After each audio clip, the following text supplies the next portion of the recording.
Namaste and welcome to discussions about the soul, where we come from and where we go to, and what our life is really about. Who are you?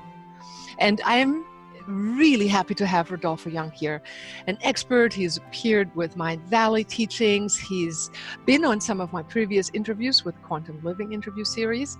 And I've loved listening to him because he's very concise, he has clear ideas, very articulate, and he's done his research.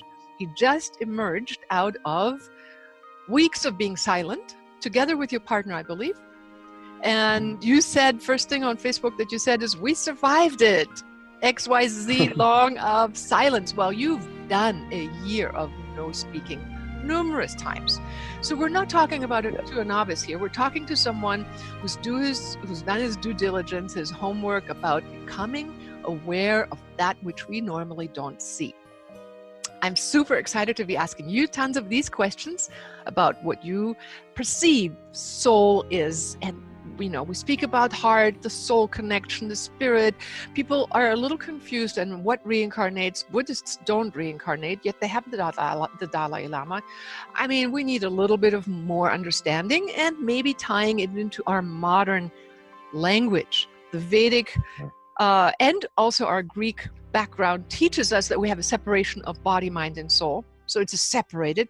And our current understanding of the New Age is to unify those two. So let's talk. I'll just say, first of all, could you just tell me your latest writings, books, where you came out of, and how long you were in silence, just to give us a feeling of where you are in Germany right now. I'm here in Bali. We're talking, and then we'll go into the discussion. Sure. Thanks, Ilona, for having me on the interview. And yes, I just came out of my 7th Vipassana 10-day course. And so Vipassana is a meditation technique coming out of Buddhism and some of the ancient teachings of Buddha. And the whole idea is going in silence. And so, as you mentioned, I've been in silence many times. That's a big practice in my life, being one that I've done for an entire year and then again for another year in the world. Whereas Vipassana is not in the world, but it's in more of an isolated meditation. You're meditating for 11 hours a day, going really, really deep. And you start dropping all the way down into the particulate, you could say, of human nature and psyche, not just the physical, but you're actually moving into how's the mind really work? Where's the mind start, end? What's the story in between? And all of that started to give me some really big insights, especially this time around. It'd been about 6 years since I'd done a formal Vipassana sit, and coming back into it from so much more experience over those years, and then having the direct formal experience again, realizing some things about what we call soul, what we call life, what we look at as a harmony of ecosystems. A term that came to me during the meditations during this last Vipassana course, I was trying to figure out, who are you? Like, who am I? And the definition that came through was an ecosystem of harmony. Yes, because you are an ecosystem of harmony and bonds. And if we even look down at the quantum, physics level, we're literally that. We are molecules that are bonded together. We are atoms, we are nuclei, we are neurons and protons and electrons. We are these things that are connecting and disconnecting all the time. We're in this phase in and out all the time. And we start to look at that, and then we go, okay, well, then what do I call me? Because I'm just actually this collection of all these different pieces that chose to come together in some form that for some reason have resonated, have a charge, an attraction, and they're coming into and out of connection. Well, I think then we start to understand maybe what we would call a soul or even spirit as being that charge, that life force energy in between things. Not the things themselves, but the actual connection between them. That for me is how I would define a soul or spirit, is that thing in between that's drawing together a bond. But I'm going to ask you a question. You've probably, I'm going to ask you if you have had past life recollections. And if not, have you watched some of them? There's one on YouTube. It's called the 10 Best Past Life Recollection Stories. Phenomenal alignment between coincidences of memories of people. There's one beautiful book, I've come again, Mahatma Gandhi was included in the research. The sense of individuals that transmigrated and brought with them the memory of the past. How about that? It's a great question, and a few years back when I think like my third or fourth Vipassana course that I was doing, this is when I go really deep in these courses, and I answer my own questions of these deep philosophical thoughts, and of course it's just my own truth and my own perspective. When I was looking at that time, I did have many past life experiences. There was a point in the courses or in these meditations where all these different visions and life moments were coming through. Mm-hmm. And as I would look at them, they'd be so realistic. It was obvious it wasn't just an imagination, but it was a memory of something. And it would come through, but what started to confuse me was that something would come through and it would be of a certain time era. And then something else would come through that was in a very close time era, but my age difference was completely different. And I go, well, how does this work if it's supposed to be linear? Because we think of reincarnation as being linear, like you live a whole life, and then you go move on to the next life, and then you move on to the next life. But if that's the case, then these overlaps didn't match. And the theory that I came up with and that I've looked deeper into since is that it's not so much that we are essentially collecting an entire life and then moving it on to the next life and then moving on to the next life, but rather we have these moments in our lives, intense moments of either radical beauty or intense suffering. And in those moments, we solidify something. We solidify a little bit of the matter, a little bit of the psyche, some of the energetics, and we create what the Buddhists would call a kalapa or a sankara. And it's this reactive force. And then that is what gets carried on. Now imagine as you're in conception and this grand magnetic energy is happening as this new force of life is coming in. And so it's attracting all this energy. What's it going to attract? All these little particulates that have bonded together as the most solidified moments of different lives into this new life. And that's where you get all these past life experiences that aren't just yours, but they're actually fragments, in my mind, fragments of the most intense moments of other lifetimes. Because you notice so whenever sort of people like talk about past, yes. Go ahead.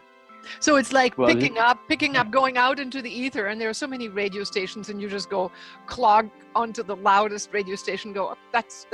I'll remember that. That's part of me, like that.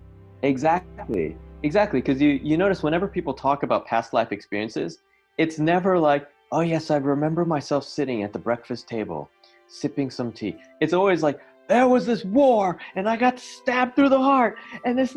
It's always these intense moments. It's never the subtleties. And it goes with my theory then that the most intense moments are those that become the most solidified and therefore would carry through energetically into the next thing. It's like a spike in the energy field. In the energy field, yes. And of course, it's like dreams. We remember the moments that are most intense. Same with memories in our lifetime. We remember the more outstanding moments. So the intensity wouldn't necessarily negate our reincarnation. And of course, we have so many ideas. I have my own, but I'm loving to engage ourselves with the question, what did you find in your meditations? And so what you're saying in previous Vipassanas, you found lots of flooding of memories, which they say on the path of evolution of meditation, as you go into deeper levels of your mind, you will encounter your Akashic records, the level of memory of the past. Also of the future, you will encounter, and that's how some of the seers had the memories of the futures and were able to leave them as telltale signs for us to follow or to be warned by.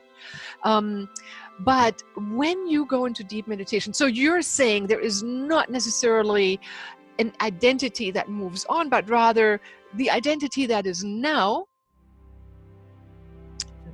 But then you say at birth, it has such charge that it attracts all kinds of memories that have had to do more with the possibility of or previous experiences of all mankind. Yeah, or whatever's in that area. Mm-hmm. The moment of conception hasn't become fully clear to me. It was one of the things I was actually trying to focus on in this last course of how does we'll call it the psychic memories, the psychic past, the psychic lives, how is that transmitted into the next body or the next expression of life? And that's what I'm still playing with, is to understand exactly how does that occur, because all I can know is that in this body, in this moment, I don't believe for myself that I have a lineage of past lives, but I believe that I'm made up of moments of many lives that were in those moments of grand experience. And that's what makes up who I am now. In the same way as you were saying, like my own lifetime, there's memories that I'll have, but that doesn't mean that that's all my memories that I'm aware of. And so then we get into the question of, is there actually more going on than just those intense moments? Is there subtler moments that are actually apparent and part of us at the same time? Then we get into a bunch of stuff then. Well, and your basic question is, what is the carrier?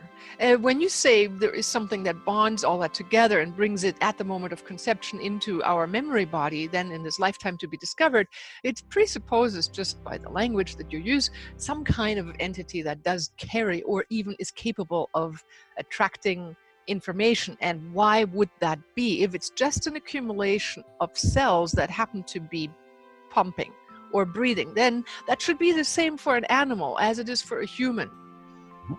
And Yeah, between humans, there shouldn't be any difference, right? Then humans should be all, generally speaking, pretty much at the same maturity level. But it appears to me that there are some who seem to have a recollection of a lot more, and they go like, so obvious, you don't do those things. And some go like blah blah blah, and they're like, first time around, it looks like, so doesn't it?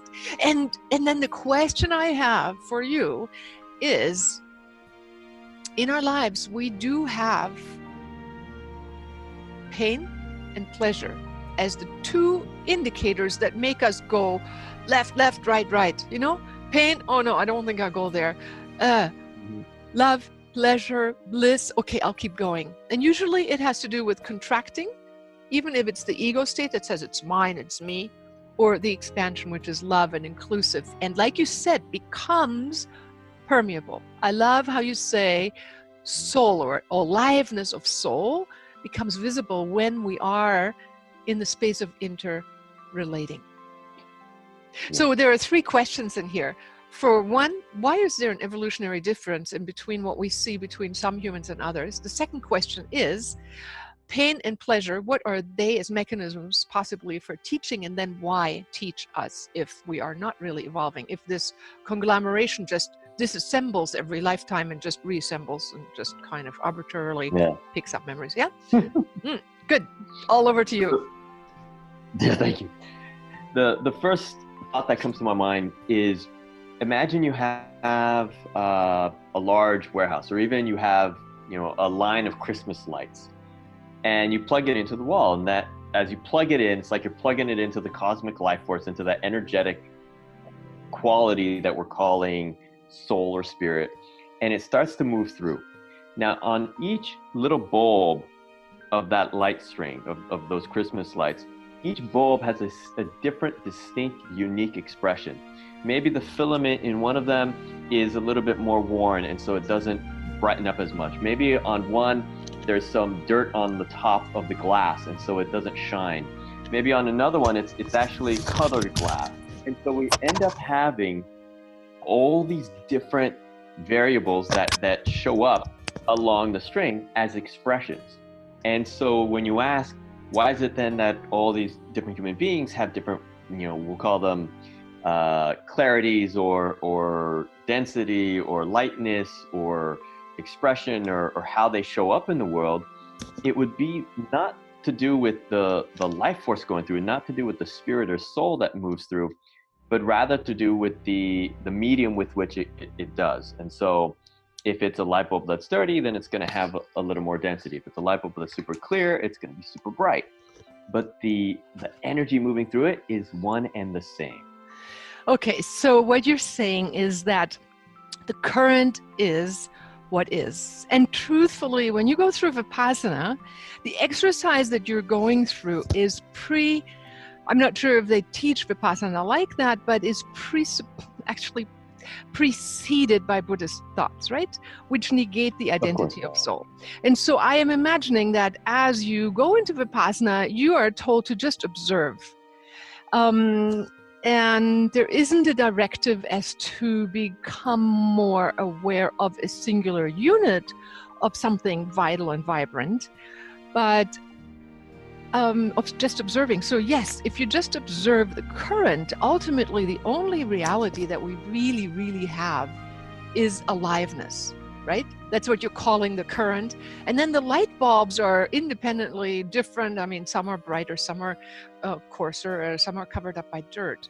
So as such, we're the light bulbs, the expression of that life force, that one substratum, right? So let's just go with that. The substratum is you and me. What does the current get out of being you and me? Why are we? Mm-hmm. That's a good question. I mean, and mind you, I want us to just dialogue, explore. We all know that none of us can clearly say this is soul and this isn't, and this is God and this is why God is, and we all are just describing the big pink elephant from over here in the trunk, and here we're feeling the leg. Yeah. So let's be clear, there is no right and wrong answer and nothing that we can win at the end of this game other than more illumination. So let's just discuss it, and let's just think, why is there life? Why have these individuations? Why form? Yeah, I was looking at that myself during this last course, especially. So a little bit of an overview of what the theory behind Buddhist meditation and Vipassana is. The idea there is simply to say everything is impermanent. And so in the end, I found, wow, the main principle is that there's change. And that aliveness that we were mentioning a moment ago is change. It's not that there's a specific thing that's living a certain expression. It's simply that there's any expression that comes and then it goes, comes and then it goes, comes and then it goes. And that change, that transformation, I think is one of the essences of life. When we ask, well, what's its purpose? It's to change, to evolve, to grow, as you mentioned earlier. It's literally to continue to express in more diverse and varied ways. Okay, so you're saying the purpose of aliveness is to express in varied ways, multiply, explore its potential. Yeah, exactly. To explore its potential, every expression that's possible. If we look at this now, that's kind of like macrocosm. Let's look at the microcosm of our individual selves. What is our purpose? If we come in thinking, well, my purpose is to do exactly this and only this in my lifetime, well, either you'll achieve it and then you'll die, or you'll spend your life trying to achieve it and feeling stressed out and judgmental because you're not getting there. What if instead it was to experience your expressions as they are in every moment, in all of their beauty and also in all of whatever they are in that moment, but just looking at it and going, oh, this is my expression right now, and this is my expression right now. What else could I express? Oh, I could express like this, and I can express like this. And actually having a curiosity that lets it start to flow. Well, so that we look at that and Go ahead. Okay, go ahead. Well, it allows for a non-critical existence without self-judgment, first of all. And people who are plagued by I should be, especially who are driven by the number six in their lives, needing to be perfect and all that, they will be able to relax and say, let me just enjoy being. Being is the miracle. I like that. Yes, go ahead. Yeah, so these courses in Vipassana, they teach a theory of equanimity mostly, saying that, look, everything is changing. And sometimes the expression will be intense and gross. It'll be like really hard and friction. It'll be something you want to avoid. So that's the pain element that you asked about earlier.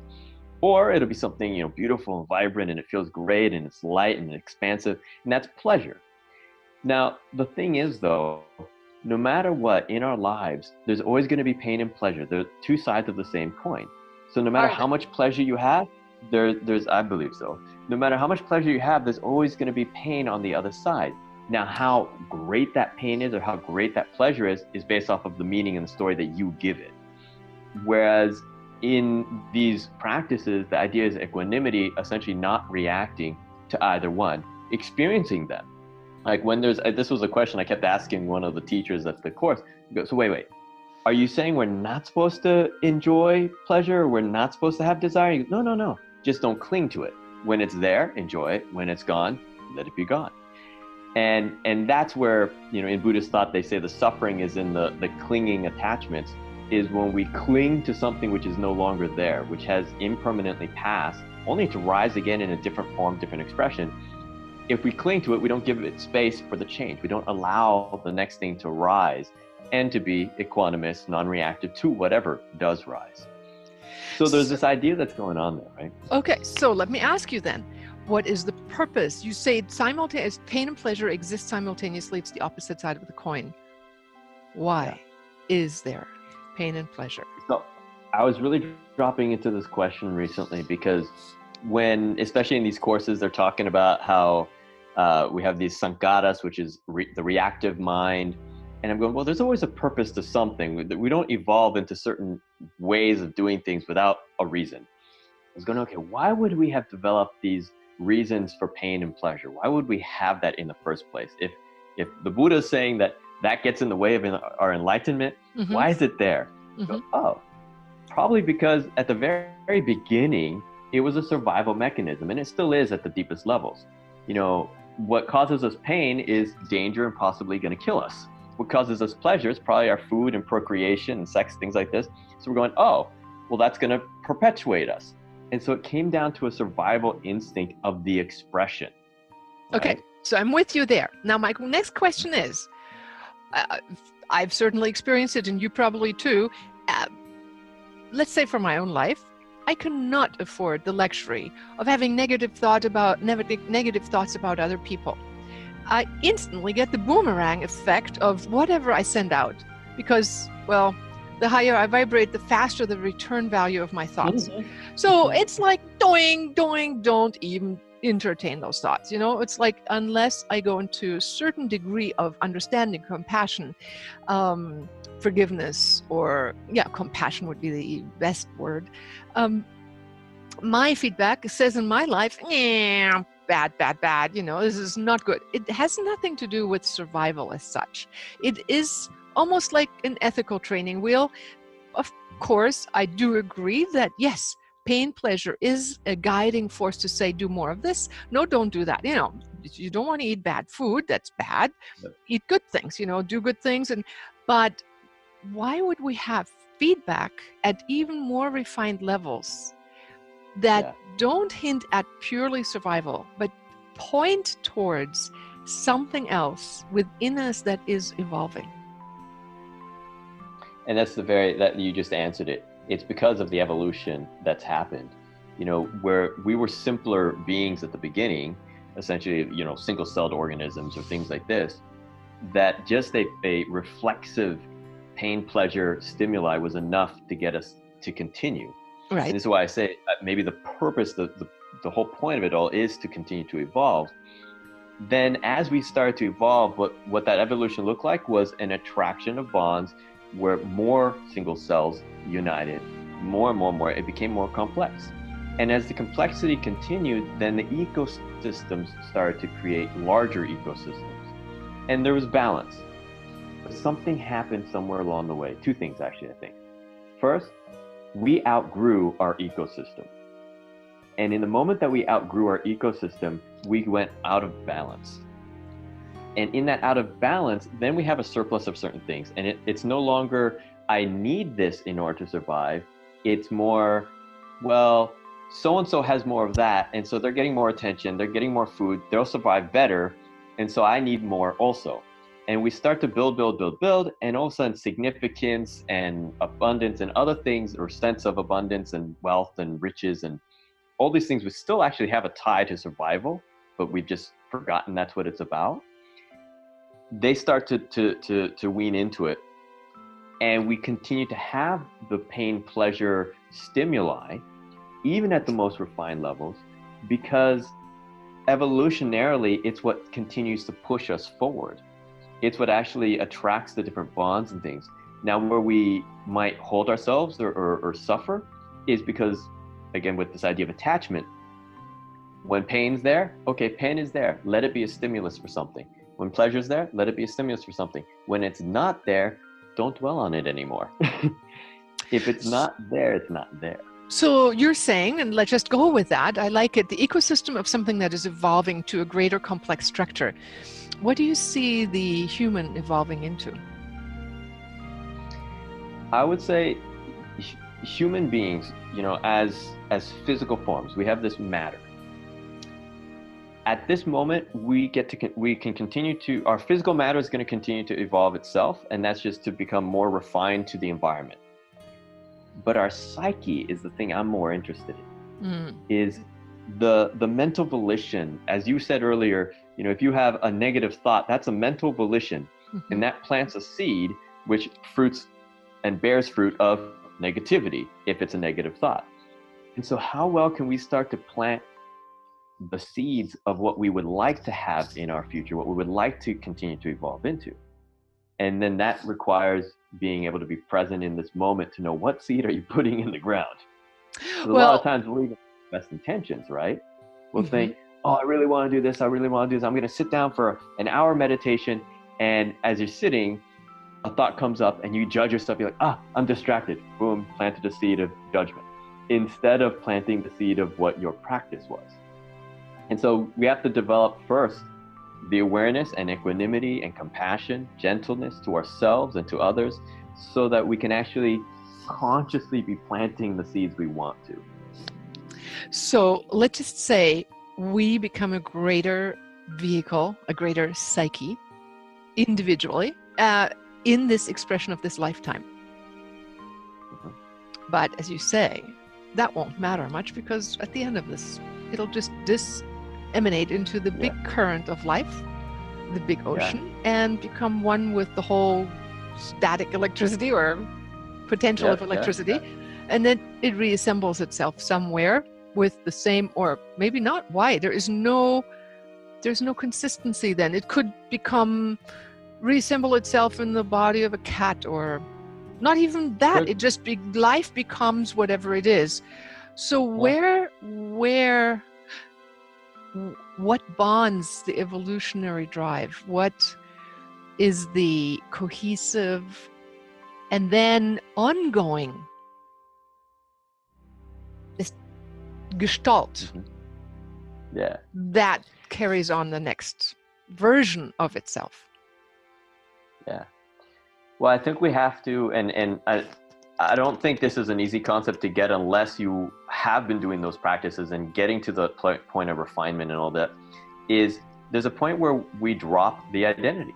We drop the me, my, I, and it becomes we, us, our.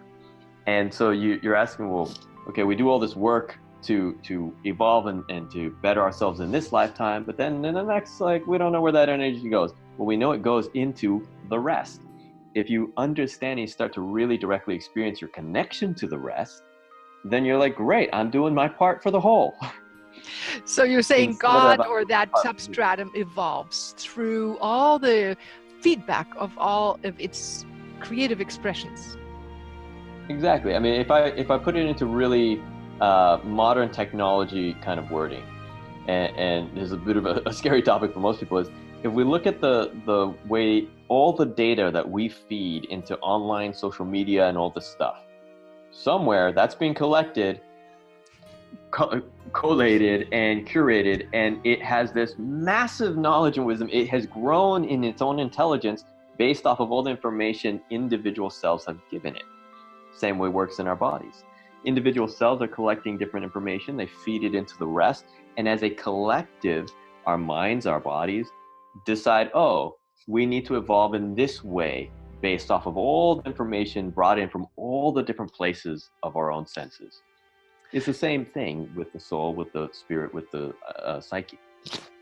So in an essence, soul or psyche in your equation of how you speak is a momentary apparition that coalesces or holds together a vehicle, but then re-surrenders itself as the glue that then produced a certain addition of information to the larger field. So it's the larger field that is interested in accumulating reflections of its potential or realized potential. Yeah. And it's also to look at it from a sense of, if you're a tree in the woods, you don't know that you're in the woods. If you are a tree outside the woods, separate, then you're looking back reflectively. Rather than thinking that the woods itself is even aware of its parts, or that the parts are aware of its whole, they're just acting in their own accordance, in their own field of awareness. And it's a how to put it, a synergistic relationship, but neither being really conscious that, okay, we're doing this for some greater whole. Because the moment we do that, we've also just made a story in our own heads. It might be true, but it's still just a story. So let's just reflect again. So there is the part and there is the whole. They coexist. No, they inter-exist. They exist because of each other. They feed into each other. The whole is necessary for the part to be. The part reflects to it the whole, that it is a whole and has a part to look at itself. So like the universe has developed these eyes to look back on itself, right? So it's like feedback loop. Plus it creates informational fields or maturation of some sort. What is your personal experience with the whole? I mean, there are many ways to go. In many meditational techniques, people are guided to go and surrender to the whole, and they blank out at a disassembly of self, which is the Buddhist approach. Now, it would be, challenging for me to ask you, what is your experience of the whole? Because you're going to come to me with, well, there is no one to watch the whole. So, but nevertheless, I'm going to ask you, that which goes inward and goes to the pinnacle of your capacity. Tell me what happens for you at that point. The word that comes to my mind is one that has different associations, but death. It's death. It's a moment surrendering unequivocally to change. If we look at death not as being the end, but as being a transformation into what? Who knows? But simply seeing it as, in every moment, there's a death of every expression that was in this moment, and then a rebirth of brand new expressions. Now, they might look incredibly similar to the last ones, and so it looks like there's this illusion of consistency. The same way that we look at a flame and there's an illusion that it's one flame, but it's actually, if you look very closely, different flame, different flame, different flame, different flame, different flame. It's coming and going, coming and going, coming and going. And it's the same way in this, is in those moments for myself in the direct experience of deep surrender, where I've gone in and at some point, as I say, dissolved the identity of self. What it was a death of my ego, a death of my identity, a death of this concept that I am separate from anything, and then a unity with everything, and it being from a knowing place, not a perspective place. Like, if you were a droplet in the ocean and you no longer knew you were a droplet, you just know you're the ocean. But then the moment you become the droplet again, you're the droplet seeing the ocean. And so it's kind of like there's a knowing and then there's a perceiving. And if we take perception, right, and we also are always utilizing the manifest version. We always will be in a dual relationship between becoming the whole, and not because there is always the one that's perceiving the becoming all. Exactly. So we understand that, but beautiful. So when you go into that surrender, that death of self to the becoming the we, how do you take that into relationship? Beautiful question. It's something I call the we consciousness, and if you ask my partner, she sees it in me all the time, that after a while it becomes very automatic. Like, it's not that I'm consciously thinking, oh, how do I make sure I'm looking at the we in all of this. It's just the way that I look at the world is, if instead of getting upset because somebody cuts me off on the road, my first impulse isn't, what did they do to me? It's, oh, is the dynamic of the traffic right now, is it a best benefit that they are in front of me instead of me? Like, Beautiful. I'm looking at the balance of whole instead of what just happened to me. Right. Yeah. So you take the bigger perspective. As a matter of fact, here are the two, and there is the one of the two. And that whole perspective, then you start seeing for both sides at the same time. That's beautiful. Exactly. I love that. Do you ever go into mutual meditative experiences of each other in that we state? And how is that? We haven't specifically looked at doing a lot of that right now. We're doing a lot of our own private practice. Okay. But we were in meditation together during this course. And so, she was on the other side of the room, always meditating at the same time. And it's an interesting thing because there's always moments where you almost like cross wavelengths. Mm-hmm. And so that you're connecting, that you're crossing in different conscious planes. But then it's always going to be coded by one's own individual perspective, expectations, perceptions, and what comes from that. What I think is important in any communication and relationship is just that, to communicate, whether that be at a psychic level or a vocal level, is to make sure that you do find, okay, what was our experience, and no matter how different was it, where was it the same? Okay. Because it almost always is. Right, which bonds us. Do you ever attempt at creating between the two of you, like the vessel of your consciousness and the vessel of your partner's consciousness, to enter into a co-resonant field of we-ness or us-ness or itness? Not so much in meditation, probably more in lovemaking. Okay. All right. So you do it through an emotional, physical vehicle. And how would you say for people to exercise that? How would you say they can start sensing themselves as greater than just the bodily parts, more like that field that the two are merging into oneness? I think simply looking at the possibility that you don't have all the information, I think is the first step, because for us to even become curious of another or something outside of us is to also admit that we don't have all the information. And at a conscious level, that's obvious. We're like, well, yeah, of course I know I don't know everything. And yet we're acting most of the time as if, no, I'm right and I've got it and I know what's happening. No, we don't. We almost always have the tiniest fraction of the truth. And the curiosity, that's always a key word for me, is to have curiosity is what allows us to start to embrace and absorb the truths of others. And then that starts to bring us outside of ourselves into the greater field. Beautiful.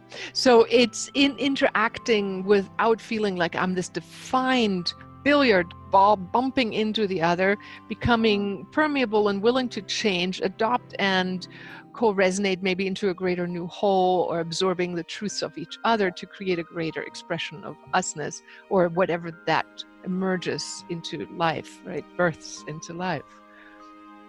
Exactly. Having a curiosity of what is the truth in this moment, not as what is my truth, what is their truth, but what is the truth we get to discover in this moment. All right. So, Rodolfo, back in Bali, when I did have a couple of experiences with you, sitting in silence, eye gazing. Now, you did your thing, I did my thing. We did something we each thought was going maybe on in the other person. Would you like to describe what you did for your part, or what perceptions of reality you encountered? Mm-hmm. I think way back now. Yeah.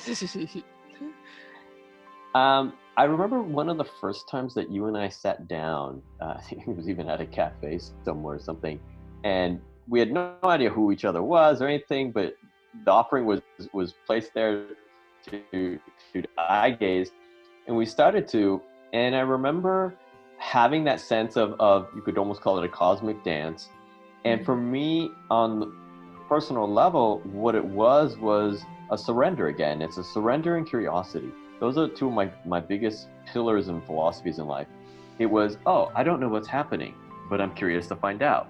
And so I don't know is the surrender, and I'm curious to find out. It's this compelling, like, oh, where is this going? Where is this leading? What's happening now? And then just objectively watching it. The moment we try to control it, then we change it. In the same way that if we're meditating and just watching our breath, so often it's difficult to just watch our breath. We end up manipulating it. And so how well can we really surrender and let nature, our own breathing, our own experiences happen as an experience for us to witness rather than an experience for us to manipulate? Yeah, beautiful. I like how you come back to the fundamental openness to explore and to be open to what sensations evolve. And, you know, I mean, this is an interview about your concepts, and I'm asking questions just to evoke the answers. But of course, you know, my experience from it was also the ascension, but I have a whole cosmology behind that. So I'm not going to necessarily produce that right here. However, I like what you bring to the table, and that is, even if I don't know what it is, by engaging with another, there is something that I might attune myself to that may want to evolve, because the evolutionary force has its own wisdom.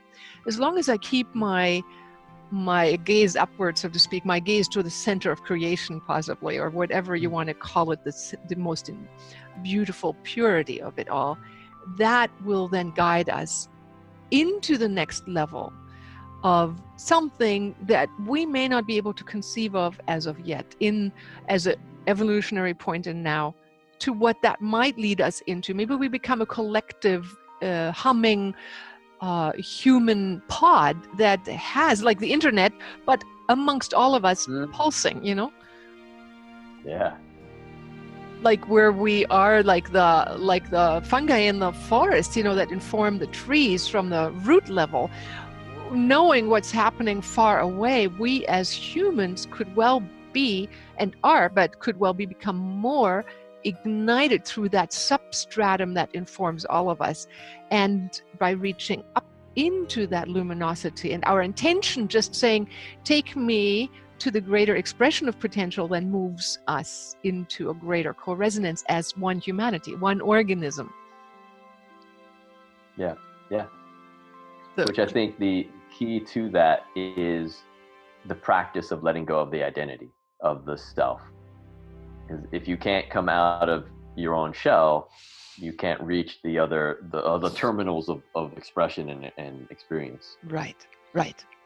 So by letting go of the harsh definition of self and being permeable, we become a global, I mean, even if we think of it as global citizens, if we hold on to I am German, I am French, I am English, I'm American, we can't see the humanity in all of us. But we slowly but surely will evolve to the human that sees I am humanity. Exactly. Is there are there some things, some steps that you could say somebody could take home to practice with, just to, whether they're already down the road in all their practices or are just beginning? Can you give us some practical steps? Yeah. So as I said, some of the key words for me are surrender and curiosity. So essentially, start with curiosity. Be curious of what else is out there that you don't already know. And that might be that the next time you're in argument with somebody, stop yourself for a moment and go, wait, do I know their story? Do I know their truth? Do I know where they're coming from? And that's the curiosity, because there might be some truth there that you weren't seeing or you were resisting. And that might help grow and evolve your own existence. And at the same time is refining the focus of our own minds. I think one of the reasons that we have such difficulty even noticing all these little details of collaborative bonding and connection is that we're very distracted. Our minds are all over the place doing all sorts of different things. And so whether it be a meditative practice or anything, physical, mental, emotional, that you allow yourself to be fully focused in that experience and to really experience it presently, that will start to cultivate that ability to see more subtle and subtle and subtle and subtle things. And that's actually what I'm working on next myself is I'm actually developing a 21-day mind mastery course, which is pretty much to hone the skills of our mental faculties. Perfect. I see. Yes. So what is that? Tell me again, a mystery mastery course on focus, on attention? Yeah, it's a 21-day mind mastery course. And it'll be a meditative practice for about an hour every morning or any time during the day you can. Mornings I find are best because you haven't filled your mind with a lot of distracting thoughts. And it's to sit with first this focus of breath and breath as it is, and starting to hone that. And then from there, and following very similar to the Vipassana technique, to start looking then at the sensations of the body and develop the equanimity. I look at it as being focus of the conscious mind and stabilizing or balance of the unconscious mind. And so if you imagine you're looking through a telescope trying to follow an airplane in the night sky, well, through the telescope, that's the focus, and you get really, really close. And anybody who's looked through a telescope and tried to follow a moving object at night, you know that the tiniest little motion and it's gone. Even if you were looking at the moon, it's like gone because the tiny motion. So we have to stabilize the unconscious mind, get it really balanced so that we stay present. And then we start to learn a lot about our world that we weren't noticing before. Right. So training our focus so that we can become aware of the greater web that unites us. Yes. And the things that happen there in the charge between the cells that we each represent, and all the parts that we hold together within ourselves. Beautiful. Very nice. So your website is Rodolfo Young. So can you spell that for us? RODOLFO YOUNG, rodolfoyoung.com. Okay. All my books, my videos, my audio, and these programs are all available on there. Awesome. Period. Thank you so much. Thank you for sharing your insights, your experiences, and talking to us here from Germany and across the planet. I know we've had a couple of moments of weak internet connection. I hope it doesn't show in the audio, but however it is, thank you for sharing your wisdom and being dedicated to bringing a greater humanity and greater awakening onto this planet. Namaste. My pleasure, and thank you again, Ilona.